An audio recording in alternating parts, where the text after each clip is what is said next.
നമ്മുടെ ക്രിസ്മസ് പരീക്ഷ വരാനായി, അതുപോലെ സെക്കൻഡ് ടേം പരീക്ഷയാണ്.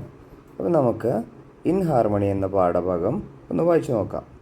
അതിലെ ഫസ്റ്റ് യൂണിറ്റാണ് Rocky the puppy. Rocky the puppy was resting under a tree. ഇവിടെ നമുക്ക് കാണാം, ഇതാണ് നമ്മുടെ റോക്കി. റോക്കി എന്താ ചെയ്യുന്നത്? ഒരു മരത്തിൻ്റെ താഴെ ഇരിക്കുകയാണ്. ഈ പിക്ചറിൽ വേറെ എന്തൊക്കെയാണുള്ളത്? കുറേ ഫ്ലൈസ് ഉണ്ട്. ഇതൊക്കെ എന്താ? ബീസാണ് നിൽക്കുന്നത്. അതുപോലെ മരത്തിൻ്റെ മുകളിൽ ആരാ ഇരിക്കുന്നത്? ഒരു ക്രോ ഇരിക്കുന്നുണ്ട്. ഇതെന്താ? ഇത് നമ്മുടെ ക്രോൻ്റെ നെസ്റ്റാണ്. അവിടെ ക്രോൻ്റെ കുട്ടികൾ, അതിനെന്താ പറയുക? ചിക്സും ഇരിക്കുന്നുണ്ട്. വായിച്ചു നോക്കാം. Rocky the puppy was resting under a tree.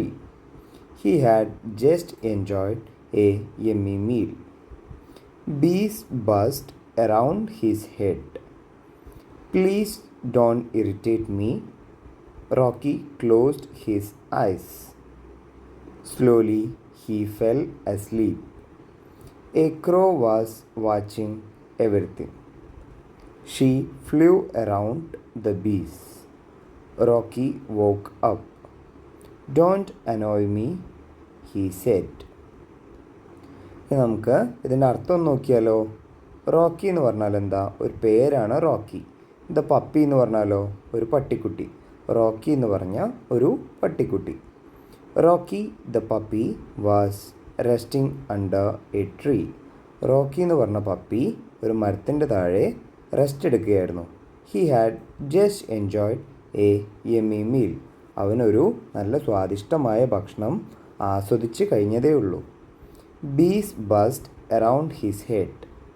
ഈച്ചകളെല്ലാം അവൻ്റെ തലയ്ക്ക് ചുറ്റും പറന്നുകൊണ്ടിരിക്കുകയായിരുന്നു. Please don't irritate me. ദയവ് ചെയ്ത് എന്നെ ശല്യപ്പെടുത്തല്ലേ. Irritate me, please don't irritate me. ദയവ് ചെയ്ത് എന്നെ ശല്യപ്പെടുത്തല്ലേ. Rocky closed his eyes. Rocky അവൻ്റെ കണ്ണുകൾ അടച്ചു. Slowly he fell asleep. മെല്ലെ അവൻ ഉറക്കത്തിലേക്ക് വീണു. A crow was watching everything.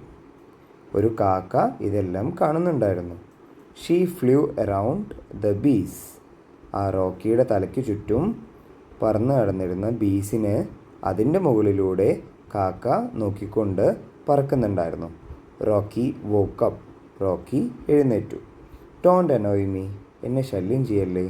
He said. ആര് പറഞ്ഞു? റോക്കിയാണ് പറഞ്ഞത്. What will Rocky do?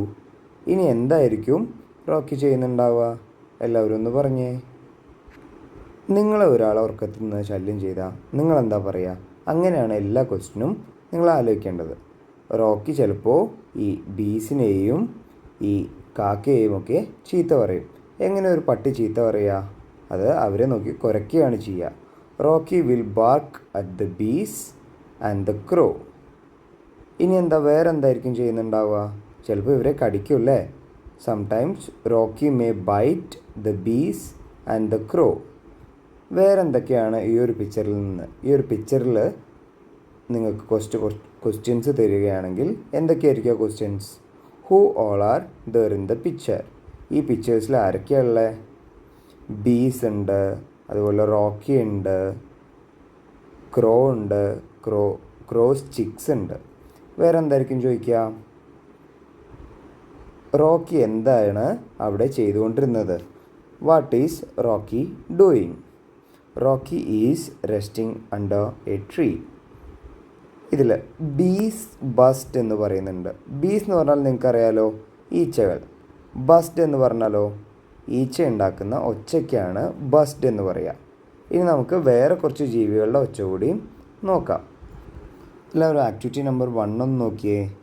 Identify appropriate pairs of words from the table. ഈ ടേബിളിൽ കുറച്ച് സാധനങ്ങളുടെയും കുറച്ച് ജീവികളുടെയും ഒക്കെ പേര് തന്നിട്ടുണ്ട്. അതിൻ്റെ സൗണ്ട്സാണ് നമ്മൾ തിരിച്ചറിയേണ്ടത്. ആദ്യത്തെ നോക്കാം. Bees, snake, clock. Baby, bells, leaves. Hissed, giggled, jingled. Ticked, buzzed, rustled. ഇത് നന്നായി പഠിക്കേണ്ട ഒരു ആക്ടിവിറ്റിയാണ്. ഒരു എക്സാമ്പിൾ ഇവിടെ തന്നിട്ടുണ്ട്, നോക്കിയേ. ബീസ് ബസ്റ്റ്. അതുപോലെ ബാക്കിയുള്ളതും നിങ്ങളൊന്ന് വേഗം നോക്കി നോക്കിയേ. നമുക്കൊന്ന് നോക്കാം. ബീസ് ബസ്റ്റ് ഇതെവിടെ കൊടുത്തിട്ടുണ്ട്. സ്നേക്ക് എന്ന് പറഞ്ഞാൽ എന്താ? പാമ്പ്. പാമ്പിൻ്റെ ഒച്ച കേട്ടിട്ടുണ്ടോ? Snake hissed. പാമ്പിൻ്റെ ഒച്ചയ്ക്ക് ഹിസ്റ്റ് എന്നാണ് പറയുക. Clock ticked. Baby giggled. Bells jingled. Leaves rustled. എല്ലാവരും ഇതൊന്ന് നന്നായി പഠിച്ചിരിക്കണം.